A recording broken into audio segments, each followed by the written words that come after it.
Appraisement, appraisement, appraisement. What to say about appraisement?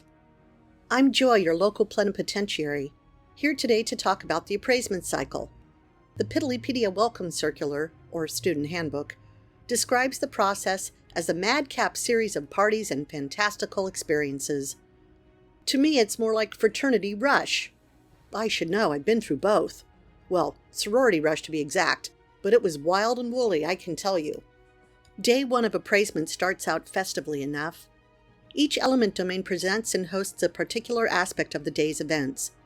Things kick off with the Ceremonies Inaugural and parade, followed by a sporting exhibition, a carnival with midway games, a whimsical dinner, Ocademy-wide variety show, and finally, a dance.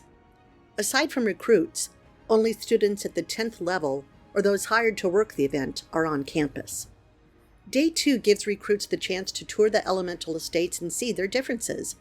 Nitrous, for example, has both a high-altitude and a low-altitude frond, or dorm.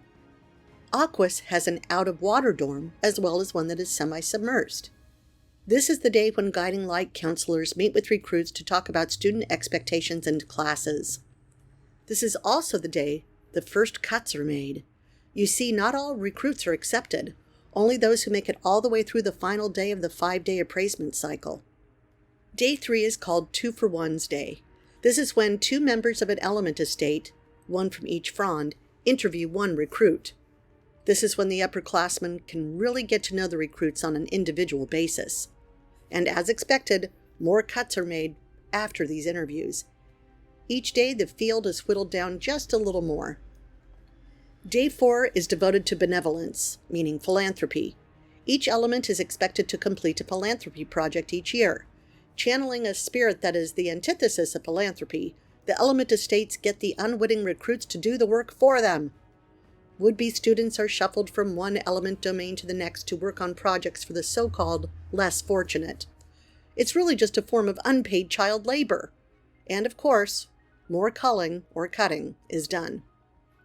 Day 5 was the final frontier, Druthers Day. It's the day it's decided which recruits will go to which elements.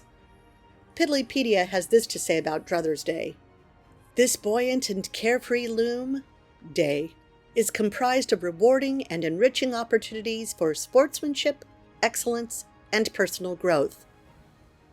It's more like recruits are subjected to near-death experiences, and if they come out alive, they're considered worthy of joining the element ranks. Day 6 is when the remaining recruits are bonded with their element. They go through element orientation, Ocademy orientation, get their books, meet their frond mates, and settle into their new digs. Day 7 is the first day of class of the school year. And that's it. That's the appraisement cycle, an undertaking not for the faint of heart. Join me next time when I'll cover element estates. Until then, chériste som. Tuta!